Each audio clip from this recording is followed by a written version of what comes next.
Welcome to Long Blue Leadership, the podcast where we share leadership insights through the lives and experiences of Air Force Academy graduates. I'm Bryan Grossman, the Association of Graduates and Air Force Academy Foundation's Senior Director of Strategic Communications and Managing Editor of Checkpoints Magazine. This special episode of the podcast is part of our continuing coverage of the 2025 National Character and Leadership Symposium. Today, I have the pleasure of welcoming the recipients of the Sullenberger Award for Courage. Please say hello to Captain Logan Batman Cowan, Captain Claire Atomic Edens, and Captain Carla Guns Nava, all from USAFA class of 2018, and Captain Kyle Royal Abraham, class of 2019. Welcome everyone to Long Blue Leadership. It's great to meet you all and congratulations on the Sullenberger Award. That's quite an accomplishment. I was talking to Captain Nava before everybody else arrived, and it sounds like you haven't had a chance to attend any of the talks here at the symposium, but I'm curious just to start things off. The theme is Warfighters to Win, and I'm wondering what each of you think of that theme. What does that theme mean to you? Maybe we could start with Captain Edens. It starts here at the Academy, really, is where you start developing the skills that you need to actually win later in life. So I guess the theme to me would mean that hopefully the cadets are soaking up as much from the guest speakers as possible to start to get that mindset, especially like the seniors and the juniors. Okay. Captain Cowan, what does Warfighters to Win mean to you? Warfighters to Win sounds like developing the skills required to progress in your career in order to have the mentality that whether it's today, tomorrow, or 3 years from now, you have to be ready for that kind of mentality that you're going to potentially deploy into a situation that you might not actually be prepared for, but you have the skills to back up the situation that you're in. And you know, like somewhere down deep that you're going to have the confidence or resilience to actually push through that and get to the other side. Yep. Captain Abraham, any additional thoughts there? Yeah, I think just the world is rapidly changing. A lot of time at the Academy, you spend focused on academics. There's obviously the military training that you do every day, but gearing yourself towards being deployed, being in a combat scenario against like ever-changing threats. NCLS, I think, offers you the opportunity to listen to some really powerful speakers who have experienced vast different experiences, whether that's in leadership roles or in combat roles. I think it just really opens up your horizons to be prepared for the ever-changing warfare that's out there and the combat you might see.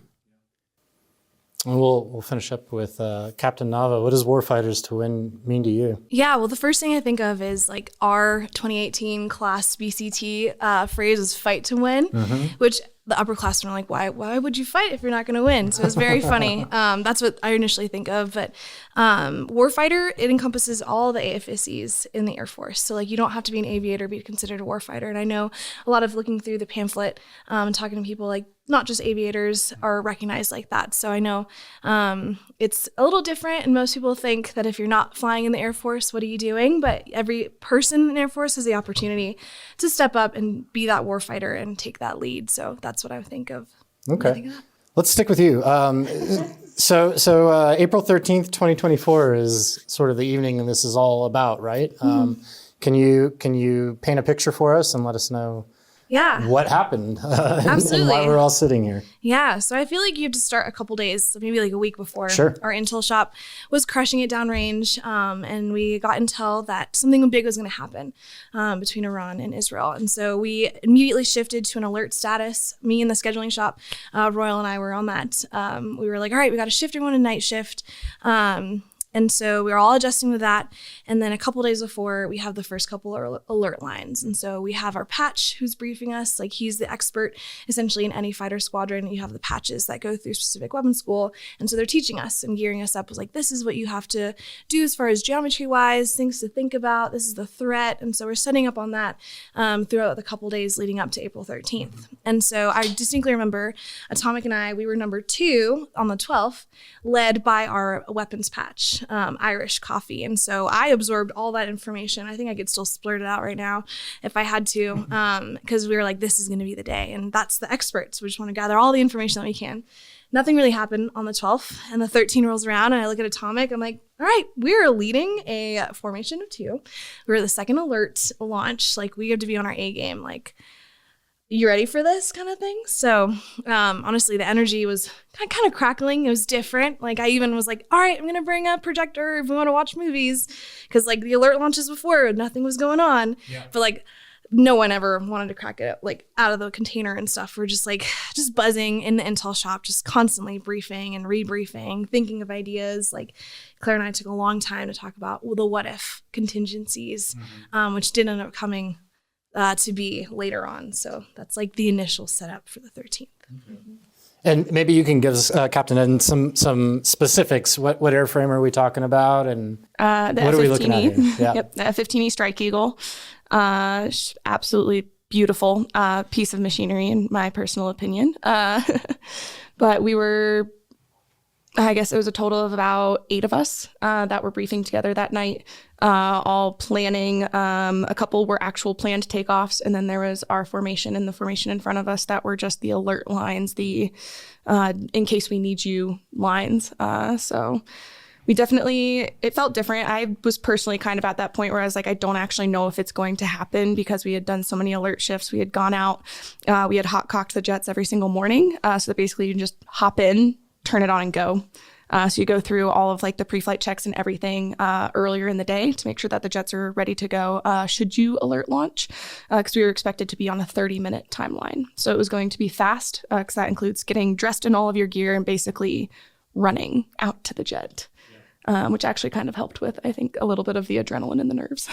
And the 2 of you were together, is that right? You were Yes. in the same airframe. Okay. And on this side, Captain Abraham, how do you remember that day? I remember just like a lot of just nervous excitement. We were expecting a big response from Iran. We just didn't know when it was going to happen. Based on how they had responded in the past to Soleimani being killed when Israel struck the consulate, we were expecting a large response, but nothing to the magnitude that we saw that night. I don't want to steal any thunder, but close to 300 ballistic missiles, drones, and cruise missiles like launched that night. And our best guess was maybe half of that. And to that point, I had seen one suicide drone on like my previous sortie to this night. And we only game planned, like, what happens if there's 2? What if there's 3? We never game planned, what if there's 20, 30, 40, even more. And the loadout that we were carrying that night was the most missiles you can possibly carry on a Strike Eagle, which is a lot. And I had never shot a missile before. I was like, I don't know what it's going to be like to shoot my first one, let alone all of them within a very short time frame. So getting in the right headspace was difficult. You didn't really know what to expect when you got out there, because you were basically launching into the unknown. Thankfully, I had some great flight leads and guns and Atomic here who were sitting across the table from me, and a great Wizzo man in the back seat backing me up. But just getting fenced into that was difficult. And being on the alert side of it, we were about 7 hours into our alert shift. Been up for maybe 15 hours at that point. I'm about ready to hand over our shift when we got the call. So when it was all said and done, by the time we were landing, we were like well beyond our duty window and ready to take off again should they need us. So getting in that mindset was one thing, but at the end of the day, like once you got in the jet, it was just habit patterns, everything that you train to. And it's almost automatic at the moment. Like it's too big of a moment to fail. So just don't fail. Captain Khan, is that how you remember things? My night started a little differently. I was on the shift after the rest of the formations took off. So my wake up schedule was actually like as these 3 were briefing basically. So I walk into work to the top 3 ops desk, and I have seen, like, look up to the status board and you can see the map of all the players already airborne. And I think you guys were just getting ready to blast at this point. I remember seeing you at the desk, and I was like trying to get an update as to what was actually happening.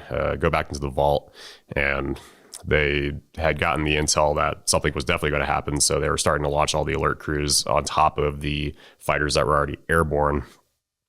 And I was scheduled for my takeoff was like 4 hours later. So I was just waiting for that. And I was waiting for words to see if they were going to move us up to like help plus up the forces. And they're like, no, you're just going to stay on the ground. We need you to like be backfill ready.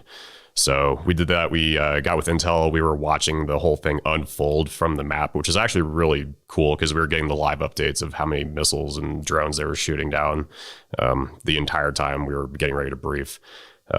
So after that, what we did was we were briefing the next shift alert crew with the next shift alert crews to kind of get them ready in case that this kept happening, so that we would have a force package mindset in order to go out the door and continue their execution in order to like help defend against that threat.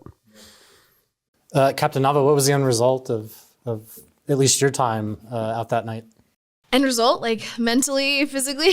That and numbers wise, what all happened up there? Yeah, absolutely. So Atomic and I were able to shoot 7 out of our 8 missiles. So that was incredible. The first time we both had ever shot missiles before. And then we were able to take down real world. I thought we only shot 3 because it's in the heat of the moment in the targeting pod. It looks like fragments that maybe are still going airborne. And then we go to the debrief, which is why we do debrief. And we found we had shot 5 drones down. Okay. Which is really neat. That's a magical number in the Air Force as far as aviation goes. And then overall, I want to say we shot at least 60 drones as a unit. Is that right, Atomic? Back me up on Close that. to 70. Yeah. All in the same evening? Yep. Same evening. Across the Strike Eagle community. Yeah. And you're being a little bit humble because I know in the submissions for you all to win this award, it said that you're 2 of the first female modern day aces. That's right. Strong wording, but Yeah. I don't know if it's official yet. we'll see. It's in the Okay. works. How does that feel, Captain Edens, to hear something like that? It's cool. I guess I think a lot of the way that just about everyone who was out that night feels is we just went out and we did our job. Mm-hmm. Like we did what they asked us to do and what we knew we were supposed to do. So it's kind of weird a little bit, I think, the amount of recognition that night has resulted in. It's very, very humbling and very, very special. I don't think a whole lot of us internalized this event that way in the weeks afterwards, because then after that, we got into the analysis portion and what we could have and should have done better, which is one of, honestly, the amazing things about our community is we learn and we grow from every single experience. But this was just such a big deal that we obviously immediately went into multiple different wards. I was the exec downrange. So after we landed, I was like, wow, that was cool. And then I was like, crap, this can be a lot of work for me. And it was, but I had amazing people helping me out with all of that kind of stuff. So I guess it's still kind of settling, I think, for myself. And I think maybe a couple of other people, like just exactly what we did. Yeah. So it's not really obvious until someone looks at you and you're like, hey, how do you feel about that? Yeah. And gentlemen, I think the ladies beat you guys on this one. Is that right? Yeah, they sure did. Yeah. Do you want to talk about your experience up in the, I know you talked about, launching missiles for the first time as well. And what was that experience like for you? And how many did you guys end up shooting down? It was surreal. Ended up shooting down 4 that night.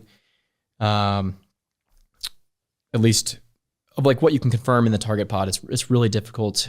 These drones are really small. They produce a really small IR signature. And with a lot of them out there and the weapons that we're shooting, it's hard to know exactly what you get. But we got 4 that night, and that for me was a gift. But when you land after having 8 missiles, you start running through scenarios in your head like, where did I mess up? Like, what could I have done better? And there's certain cases where it's out of your control, and there's certain things where like, well, now that I've done it, I know the next time I do it better.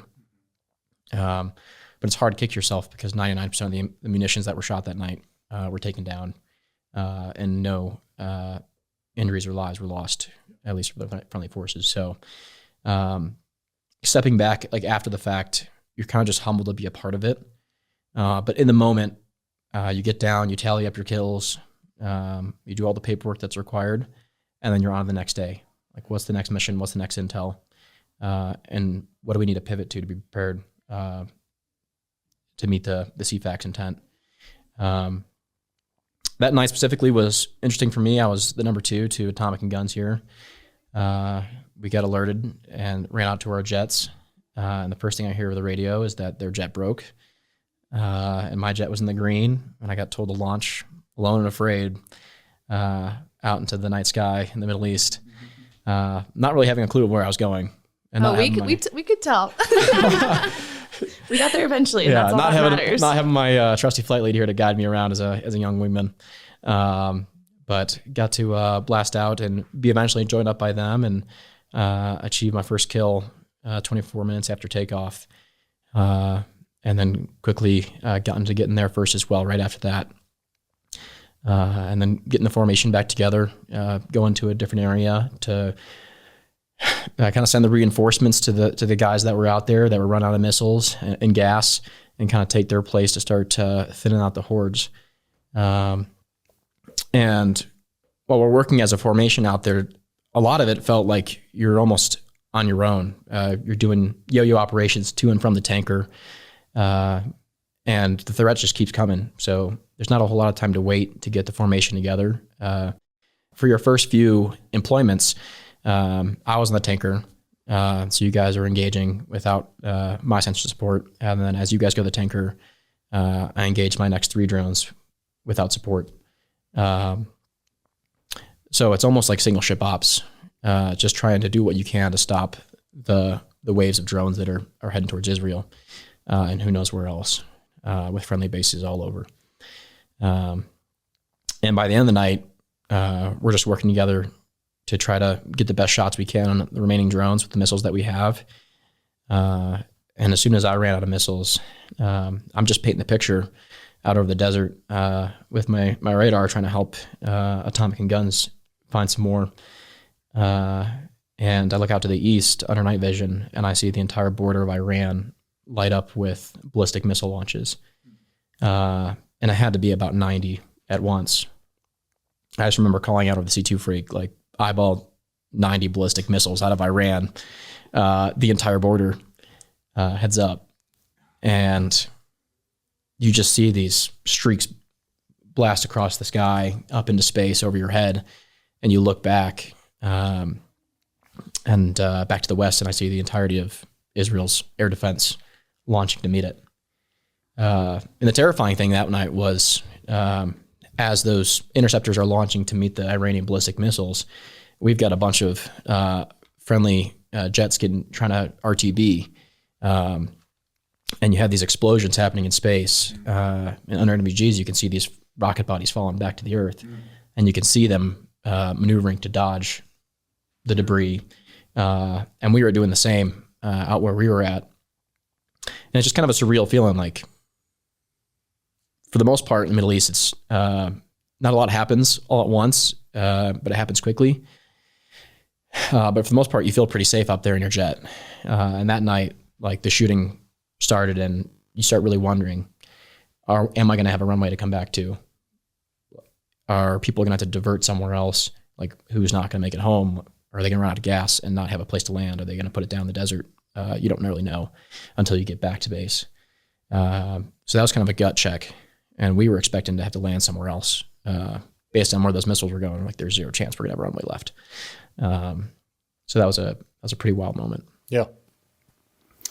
Captain Cowan, I'm interested in your perspective on how attending this institution prepared you for, I guess, everything up until this night, to include this night. Yeah.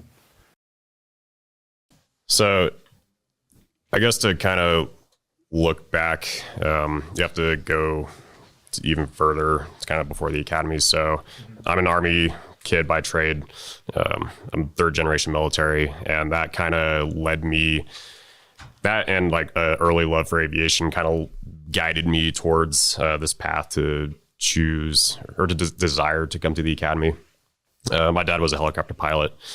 He was the combat pilot for about 11 or 12 years after being in the ground forces. So I had a lot to look up to there, kind of that courage, leadership, and I wanted to kind of model that later in life. So the one piece of advice I got from my family was like, don't join the Army, join the Air Force. So there I was applying to the academy and got accepted. And it's like, holy crap, this might actually be the chance I get to like do the thing I want to do, which is just like fly combat air power.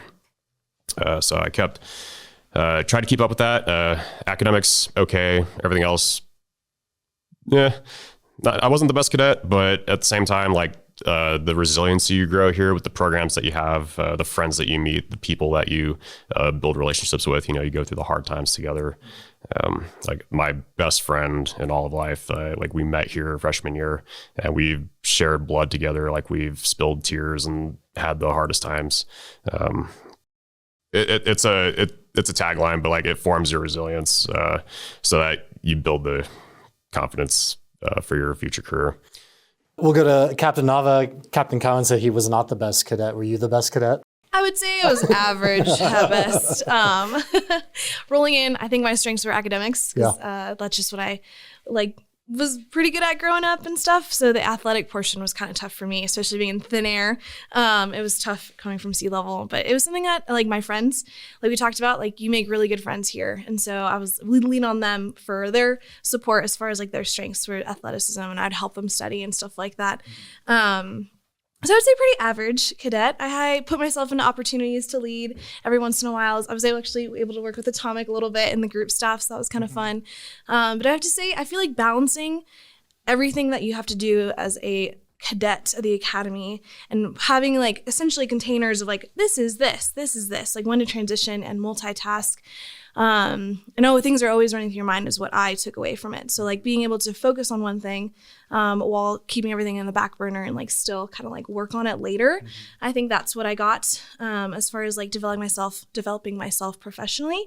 And then again, like making fast friends, like you learn really quickly, like who to trust and like who to confide in and stuff like that. So it's been really easy moving on to different bases because we move so much and just finding fast friends. I think that helped a lot with my experience here at the academy. 3 out of 4 of you were class of 18. And it sounds like Captain Edens and Captain Nava knew each other while you were cadets here. Did you also know Captain Cowan? I did. Yeah. Actually, we were in Squadron 24 together. Oh, we were in the same squadron. Hardcore 24. So yeah, our junior year and senior year. So we interacted, like in formation and like in squadron events. But other than that, like academically, different like majors and also like extracurricular as well. So I didn't really get to know Batman very well until after I got out into the Strike Eagle community. So that was really cool. Yeah. Full circle. I think like when I found out you were going to Lake and Heath, we like kind of reconnected at that point. That was really cool to like have that. Yeah, it was fun. Okay. And you were the baby of the bunch, the class of 19. That's right, strong. Did anybody know Captain Abraham while he was here? No. It took leaving the academy before you all met? It's shocking how that happens to almost everyone. Yeah. It's like, oh, I recognize you. So where did you cross paths outside of the academy? Just when I got to RAF Lake and Heath, and I was able to volunteer and to deploy with the Panthers, and then I got to know Royal a little bit more, and I was like, oh, you're a grad? I'm a grad. That's crazy. So, yeah. Captain Edens, what do you think you learned here at the academy that served you post-graduation, and especially on this evening? I would say a lot of it is going to sound probably a little bit cliche, but the time management and then just the actual like mental fortitude of doing the hard things carries with you for the rest of your life. So like, after you graduate from here, like you have it in you to do something amazing, to do something cool. Cause like you just graduated from the Air Force Academy and it's not easy. Like there were times that were very, very challenging, very, very hard. And I know personally made me question. I was like, why did I do this? And then that's like where you get your why from. So like your entire reason for like, why did I do this? And then why am I still pursuing a rated career field outside that is going to require an additional commitment? So I think really it's the knowing what you have in you. So like I knew stepping out the door, like we were going to be good. Like it was we were not going to fail. Like I knew. I guess that's kind of like what I learned. It's like what I was capable of. Can you articulate your why? Did it hit you over the head, or was it something that? It took a while. Yeah.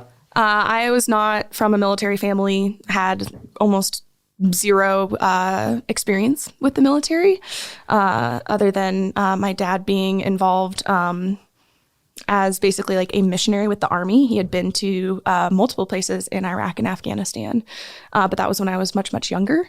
So it was kind of a surprise to them when I was like, hey, I'm applying to the Air Force Academy. And they're like, what? I was like, well, it looked like I looked at all of the other colleges and I was like, I don't really understand, like after 4 years, what do I do? Like, I'm just going to go look for a job. I had seen my older siblings go through that. And so when someone mentioned to me like, hey, you should take a look at this place, I was like, I just felt a much greater sense of purpose, and that I was actually going to college for something. Mm-hmm. Well, that, and it's free. But it was also just like, I'm going to do something meaningful and impactful after graduation. Little did I know how much we would do. Yeah. But I think that was really the why. And then like your why, like the why just like continued to grow. And I think it's gotten even more so after the academy. We've lost a couple of friends. And so like those it continually year after year, day after day, like adds to your why. So. Did you know you wanted to fly when you applied here? No. No? That wasn't an interest going into the academy? No, I found out it looked like the cool thing to do. Yeah. It does look pretty so I cool. definitely like have to like a lot of gratitude to the academy for getting a pilot slot, because I know it's not as easy out of ROTC or OTS.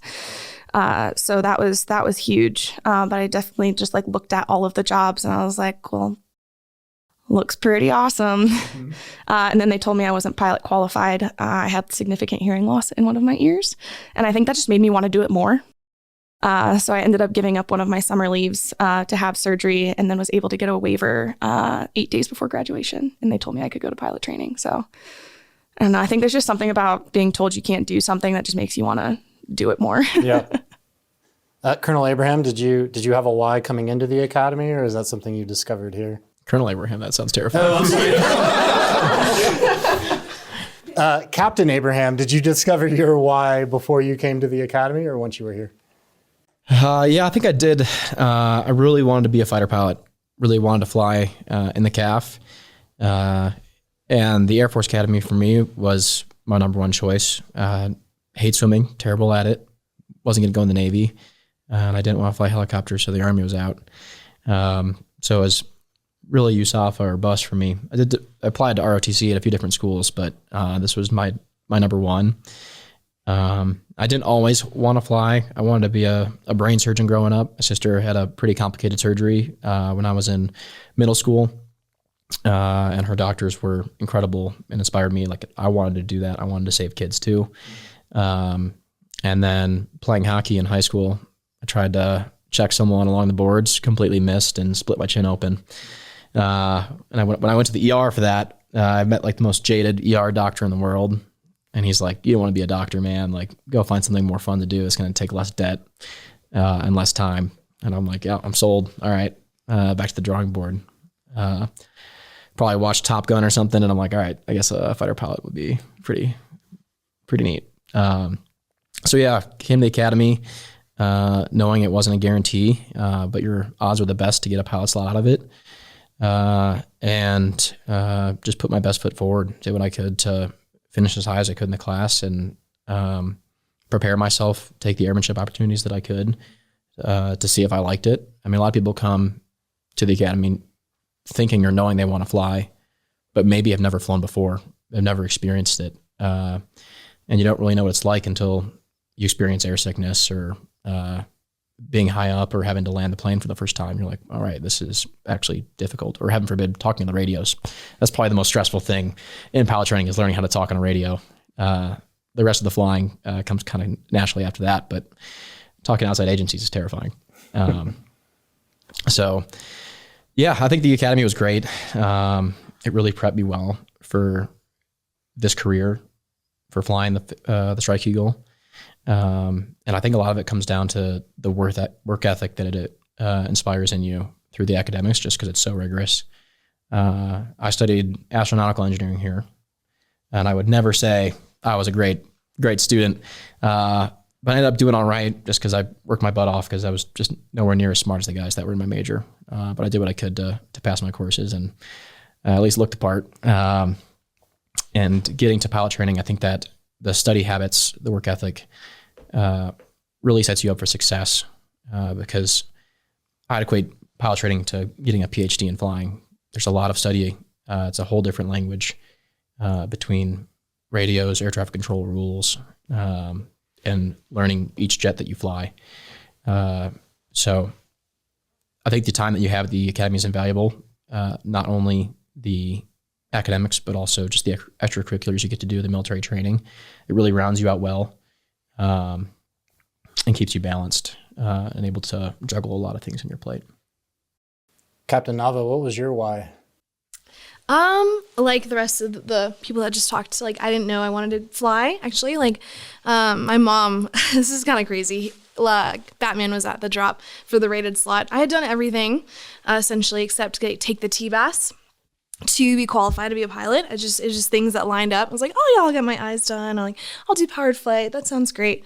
And then the rated, essentially drop night came along and they were like, please sit down, Cadet Nava. I was like, sure, that sounds great. I helped organize it. And they're like, you got CISO. And I was like, I literally, the first words are, what is it? What is a CISO? What is this? And so took 2 days to figure out, talking to my parents about whether I accept the slot. And it's not quite a pilot, but it's still an aviator. And so it took a little bit and I was like, yeah, I'll take it. My mom was like, I'm glad you did that. You went to the Air Force Academy probably to fly. Why didn't you do this initially? So figured out what that was. And I guess I didn't really know what my why was until graduating UCT and going off to the operational unit, talking to my friends who were still in San Diego, talking to my sister, and they're like, wow, you're awesome. That's so cool to know someone in the military. Someone that's I didn't know anyone growing up that was in the military, even though it was a Navy town, no one in my family, no close friends. And so I think it was just putting a face to that profession to my friends and my sister and my family kind of helped. It's not just the Army grunts that kind of look scary and they're 6'4" and 200 pounds.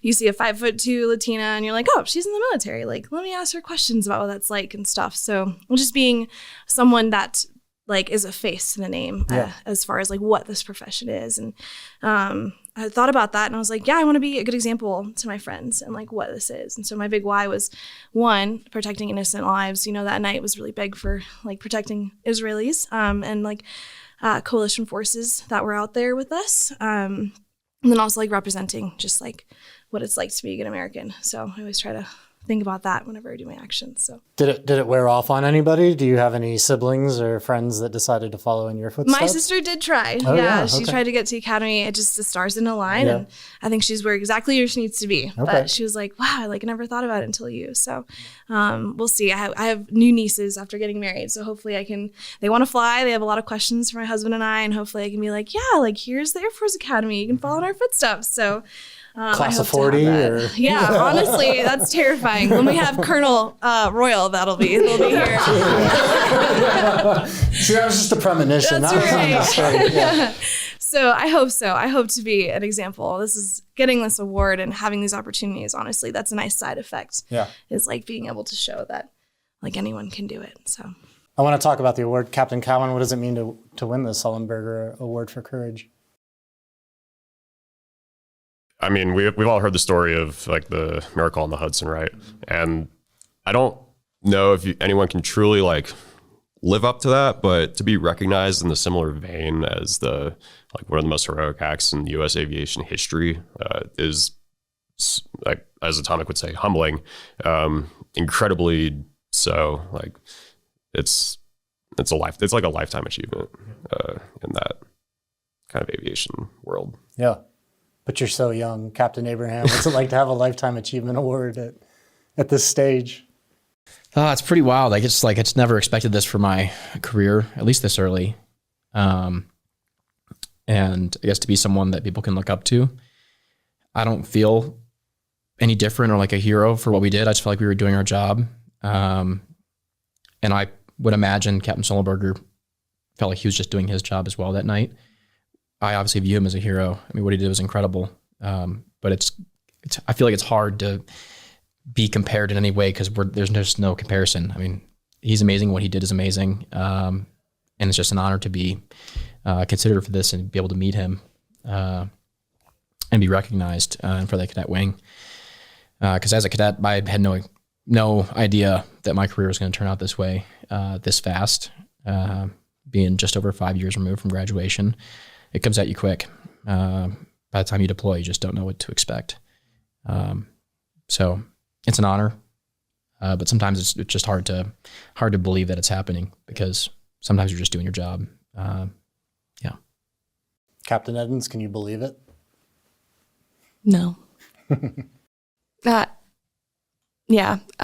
When we first heard about this, it was very just like, I looked it up and I was just like, holy crap, like there's no way. I'll help with the write-up, but it just feels like a lot for what we did. And when we found out we got it, it was just mind-blowing. 'Cause like we've said multiple times now, it just felt like we were doing our job, and like to be considered in the same class as Sully Sullenberger now is crazy. But I guess there's like still like a part of me that is very excited to have, like, especially being the only all-female crew out there that night, a little bit of recognition for women in combat, since it is a slightly contentious topic right now.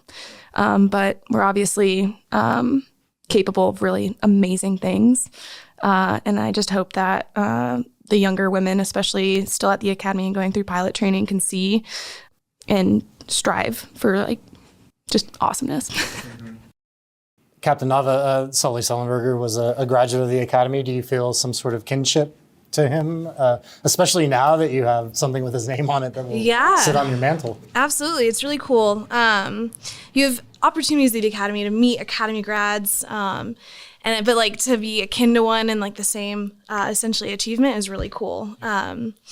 I'm excited to meet him. I read his bio. He flew F4s, so he knows what it's like to have a Wizzo. I feel like not a lot of pilots know what that's like, so it's kind of cool to be recognized as like an equal aviator, even though it's not quite the same wings on your chest. That's going to be fun to talk about his experience at Lakenheath. And I'm excited to talk war stories with him. He probably has a lot more, and I'm excited to share ours with him personally.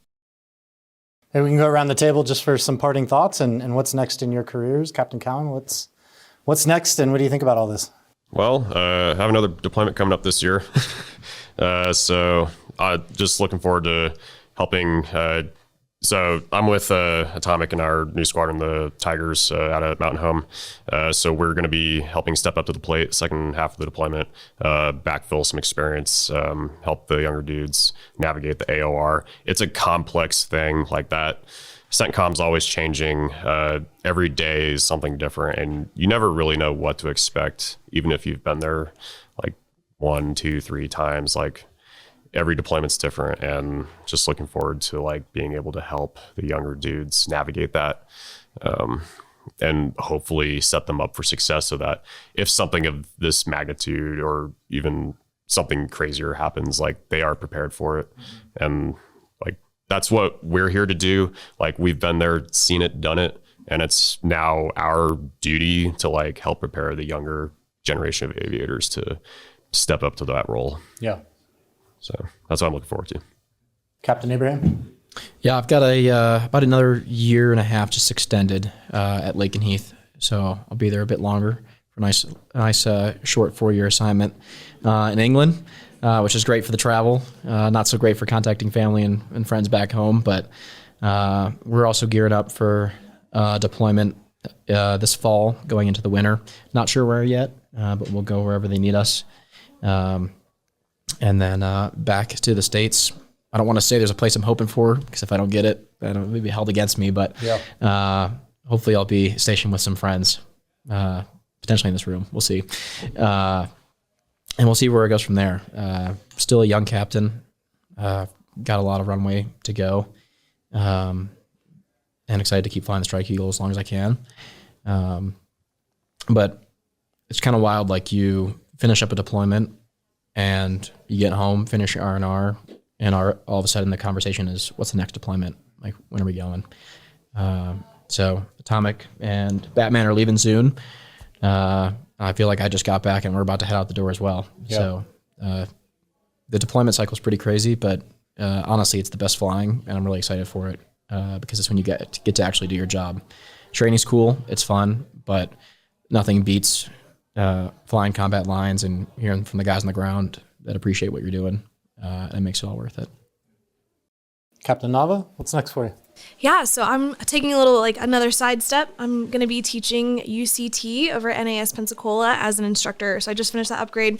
And so I'll be there for 3 to 4 years, training young CISOs and hopefully being an example that the modern day fight is not just sitting at a desk anymore, or now. It seems to have taken a lull, and now we're kind of back up with modern day threats. So hopefully I can give them a more modern example of what it's like to fly the Strike Eagle and what combat missions we have. So yeah, taking a step back, or no, just a side step, I guess, because it's not, I still get to lead in that different capacity. So it'll be fun. Take a break from the Strike Eagle for a little bit and hopefully come back. Hopefully it's not too different. And then, continue that. Okay. Captain Eddins, it sounds like you'll be with Batman. I won't say you'll be his Robin. That wouldn't be right. But no, we already have one of those. There's a Robin. Yeah. So talk about the next steps for you. We just moved to Mountain Home out in Idaho. So just excited to just keep flying the Strike Eagle for as long as physically possible. Continuing to become more and more tactical for the advanced threats that we're currently facing, whether that's east or west. And then excited to take on a little bit more responsibility with hopefully becoming a flight commander and instructor. So continuing to help people learn from all of my mistakes and failures and be able to kind of teach now that we have had several years of being wingmen and young flight leads. So it feels kind of weird technically being viewed as one of the older flight leads, but I'm excited to take on more responsibility and continue flying the Strike Eagle, and I'm honestly excited to deploy again. Yeah. So we're min-turning our dwell time, but got to do it while we're still young. Yeah. Thanks everybody for being here. Our congratulations once again to Captain Logan Cowan, Captain Claire Eddins, and Captain Carla Nava, all from USAPA class of 2018, and Captain Kyle Abraham, class of 2019. Thank you all for joining us on the Long Blue Leadership Podcast. Watch for additional coverage of the 2025 Sullenberger Award for Courage winners in your March Checkpoints magazine, hitting mailboxes soon. Catch this and all episodes of Long Blue Leadership at longblueleadership.org. I'm Bryan Grossman. Thanks for listening.